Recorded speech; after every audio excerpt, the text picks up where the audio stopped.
이제 설교 시작인데 50분이네요.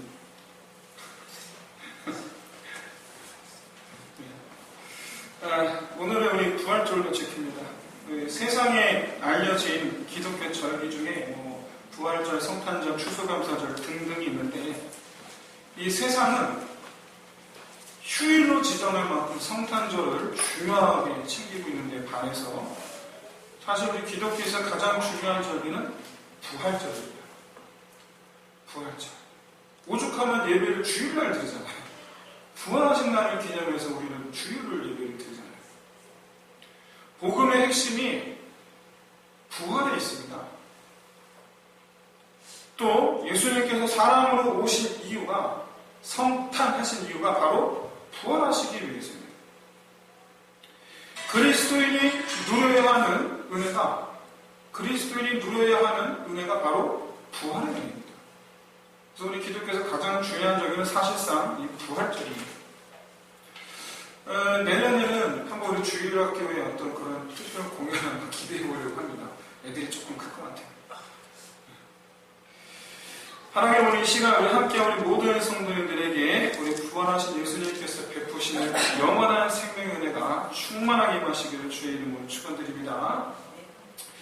여러분, 낚시를 즐기는 분들이 하시는 말씀이 바로 이 낚시의 묘미는 바로 이 채는 순간이라고 합니다. 채는 순간. 손맛이죠, 손맛. 여러분, 낚시에 중독된 사람들이 그렇게 낚시에 빠진 이유. 사단도 마찬가지예요. 마귀야말로 낚시 중독자예요. 딱 성공하는 그 순간 착 하고 환호성을 외치는데 마귀가 똑같습니다. 아주 신나합니다. 이 마귀에게 있어서 이 세상은 그야말로 정말 황금 어장입니다. 얼마나 황금 어장이냐면 때와 장소를 가리지 않고 던지는 족족입니다. 안타까운 건 그 사단 마귀가 내린 미끼를 물고 올라오는 사람들입니다. 미끼인 줄 모르죠. 행복하게 그걸 묵니다. 그리고 죽음의 땅으로 올라옵니다. 그럼 마귀가 들고 있는 낚시채의 이름이 있어요. 바로 죽음의 권세. 마귀가 사용한 미끼에도 여러분 이름이 있어요. 사사기에서 알려주고 있습니다. 바로 자기소견의 오름들. 그 미끼 이름이에요. 자기소견의 오름들. 그런데 그런 사단마귀 입장에서 최초로 잡은 물고기를 놓친 사건이 발생했습니다. 최초예요. 바로 예수님이 부활해버렸어요. 잡았는데 빠져나가버렸어요. 문제는 이 사단마귀의 이 무기입니다. 바로 이 죽음의 권세라는 무기가 무용지물이 되어버렸어요. 다 끊어버리셨어요. 더 이상 죽음의 권세로 사람들을 묶어둘 수가 없게 됐어요. 물론 계속 잡아올릴 수는 있습니다. 그런데 다시 부활할 수 있는 길이 열립니다. 다시 부활할 수 있는 길. 여러분, 예수님의 부활을 하나님의 입장에서 보면 우리를 향하신 사랑이죠. 근데 이 부활이 우리 입장에서 보면 감사와 산 소망이죠. 그런데 사단마귀 입장에서 보면 복장 터질 일입니다. 열불날 일입니다. 여러분, 예수님 부활에 동참한다라는 것은 그래서 세 가지 의미가 다 있어요. 예수 그리스도의 부활에 동참한다라는 것은 첫째로 하나님의 영광을 나타내는 길이고요. 둘째, 나에게 그리고 다른 사람들에게 사랑과 은혜, 소망이죠. 그런데 사단 마귀에게 부활의 증인으로 산다는 것에 대해서 사단 마귀 입장에서는요, 그야말로 화가 나는 거죠. 그래서 예수의 제자로 산다라는 건 이 사단 마귀를 농락하는 길이에요. 이게 신앙생활의 묘미예요. 여러분 기억하시기 바랍니다. 반드시 기억하시기 바랍니다. 우리가 신앙생활 잘하면 사단 마귀가 싫어합니다. 제일 싫어하는 게 바로 우리가 부활을 잘하는 겁니다. 제일 끔찍한 시간. 이게 정말 더 재밌는 것은 부활을 자랑하면 사람 마귀가 제일 약올라하고 제일 이 열매를 이루는데도 불구하고 우리를 어쩌지를 못해요. 어떻게 못해요, 우리는. 오히려 부활을 처음부터 부활을 자랑하지 못하게 회방을 합니다만은 일단 우리가 부활을 자랑하기 시작하면 못 막습니다. 못 막아요. 여러분, 이 비밀을 깨닫는 저와 여러분이 되시기를 진심으로 소원합니다. 비밀이에요. 제자가 아닌 사람들이 부활을 바라보는 관점으로만 보세요. 제자가 아닌 사람들. 첫 번째로 제사장과 바리새인들. 예수님의 이 부활이 미칠 영향 때문에 자기들의 권세가 흔들릴 것을 염려합니다. 완벽한 사람마귀 입장이에요. 부활이 자기에게 피해가 될까 염려하는 무리들. 자기에게 피해가 될까 염려하는 무리들. 완전 사단마귀. 두 번째로 군병들입니다. 돈 받고 부활을 거짓말로 바꿨어요. 실제로 부활을 최초로 목격한 증인들입니다. 제자들이 최초로 보지 않았어요. 최초로 본 사람들은 군병들이에요. 그런데 돈 때문에 거짓말쟁이가 되기를 결심합니다. 부활을 돈벌이로 삼은 분들. 부활이 어떤 의미인지 전혀 생각하지 않는 분들. 말 그대로 여러분 세상 사람들입니다. 그랬나 보다. 세 번째, 유대인들은 이 부활에 관한 이 군병들의 거짓증을 넘어가서 예수님을 단지 선지자로 여긴 사람들입니다. 부활을 믿지 않는 사람들. 적극적 불신자들.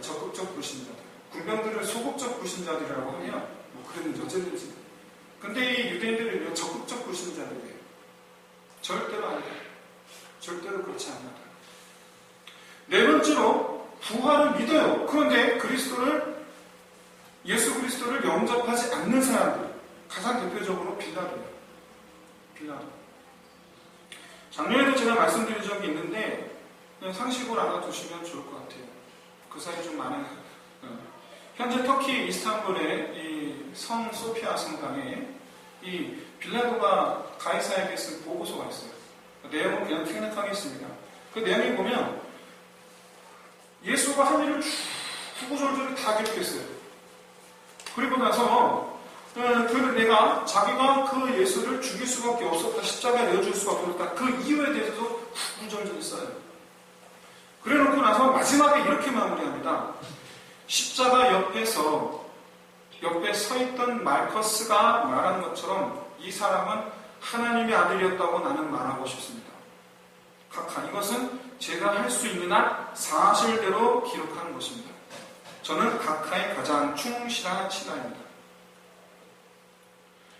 사도행전을 보면요, 의외로 로마 고위층에서 예수 부활을 거부감 없이 받아들이는 이 귀부인들이나 고위 관료가 많이 나타납니다. 우리가 너무나 잘 알고 있는 크리스토스톰, 설교자 황금입이라고 말하는 크리스토스톰 역시 바로 황제의 글선생이었어요. 그런데도 불구하고 그가 교부가 돼요. 상당히 많은 고위 관료들이 예수 부활을 믿어요. 심지어 황제들조차도요, 예수는 안 믿는데 대신에 부활하신 예수님을 증거하는 바울이나 베드로를 막지 않습니다. 내둬요, 그냥. 왜냐하면 일단 로마 문화 자체가 다신론이기 때문에도 그랬지만은 바로 보고서 때문에 알고 있는 거예요. 이미 알고 있어요. 비록 황제 입장에서는 저 밑에 조그만 나라에 또 어디서 누가 부활했다더라 라는 어떤 그런 조그만 그런 답실 수준이었을지 모르겠어요. 믿거나 말거나 하지만 어쨌든 알고는 있었어요.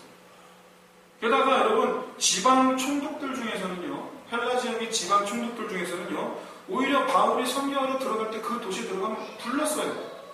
나에게 자세히 얘기해달라. 자세히 얘기해달라. 아마 이게 보고서 때문에 그런 게 아닌가라고 그렇게 신학자들은 이렇게 추측을 합니다. 어쨌든 본인은 안 믿었어요. 여러분, 이렇게 이 예수님의 부활을 목격한 사람들이 다수 있었음에도 불구하고 많은 이들이 부활을 감추려 하고 부정하고 불신하고 거짓말을 하는 등 대체로 부활을 부정하는 입장에 있었습니다.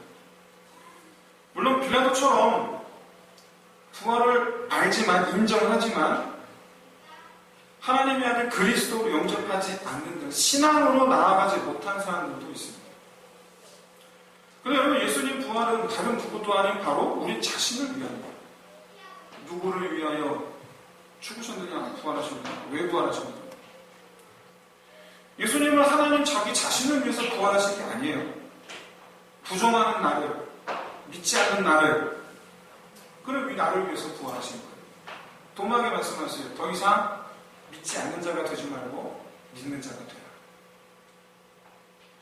그럼 예수님께서 제자들에게 증인이 되라라고 말씀하신 것은 하나님의 목적을 알게 하시기 위해서입니다.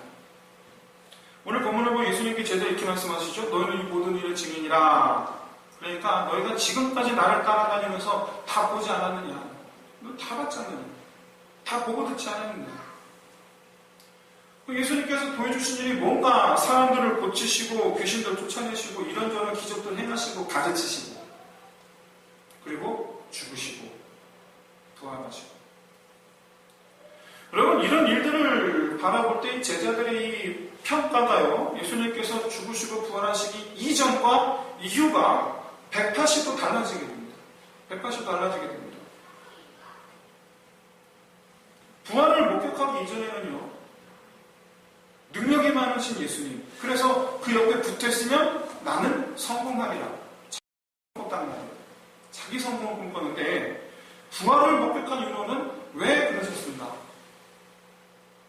그래서 자유케 하시기 위해서라는 것을 깨닫게 됩니다. 눈을 뜨게 됩니다.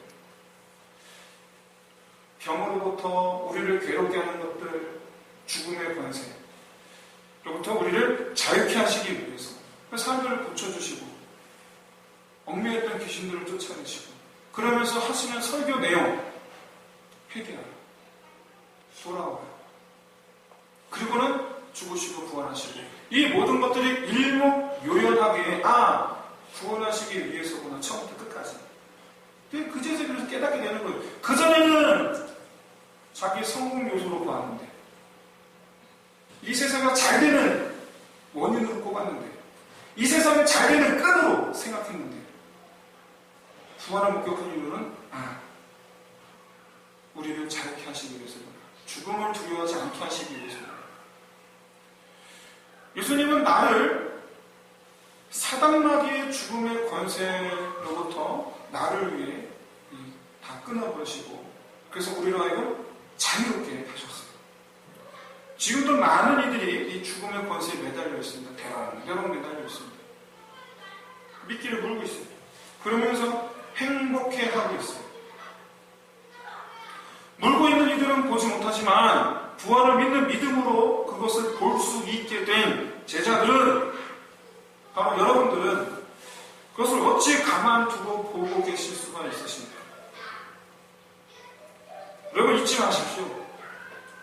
그리스도인의 신앙생활에 여러 가지 면이 있는데, 여러 가지 또 목적들이 있는데, 그 중에 하나가 바로 무엇이냐면 바로 사단마귀를 대적하는 일입니다. 왜 우리 신앙생활의 목적이요, 신앙생활의 한 면입니다. 마귀를 대적하는 것. 여러분, 사단마귀를 복장 터지게 만드는 것, 그게 우리가 신앙생활의 모습이에요. 쉽게 말해서 우리가 부활 증인이 돼야 돼요. 이렇게 입을 안 열고 있으면 안 돼요. 사단마귀로부터는 승리요, 사람들에게는 구원이요, 하나님께는 영광인 일, 바로 예수 그리스도의 부활을 믿고 증언하는 일. 증언하는 일. 근데 여러분, 이게 다 같은 말이에요. 무슨 말? 하나님 영광 받으시는 일, 그리고 사람들이 구원받는 일, 그리고 사단마귀가 복장 터져 할 일, 우리가 승리하는 일. 이게 사실은 다 같은 거죠. 바로 우리가 부활 증인이 되는 일. 여러분, 예수님의 이 부활에 대해서 여러분, 제사장과 바리새인들 같은 입장이 되지 마시기를 바랍니다. 감추에 쓰지 마세요. 군병들 같은 입장이 되지 마시기를 바랍니다. 그리스도 이런 사람은 없겠지만 성탄절을 돈벌이로 타락시킨 많은 것들을 바라볼 때 여러분 어떤 생각이 드세요? 여러분 예수 부활에 대해서 빌라도 같은 입장이 되지 마십시오. 알아요. 그런데 내 것으로 받아들이지 말고 그런 빌라도 입장이 되지 마시길 바랍니다.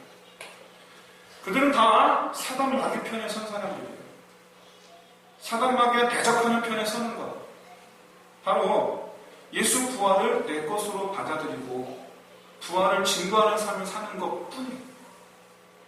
이 시간 함께 하신 우리 모든 성도님들에게 이와 같은 부활에 대한 확신이 여러분 자신에 대한 확신이 함께 하시길 바랍니다. 그리고 또 이 믿는 이 믿음 안에서 이 세상이 전부인 것처럼 살아가는 인생이 아니라 이 세상을 지나 영원한 하나님 나라를 바라보면서 영원히 살아가는 이 부활의 증인들이 되시기를 주의 이름으로 축원드립니다. 기도하겠습니다.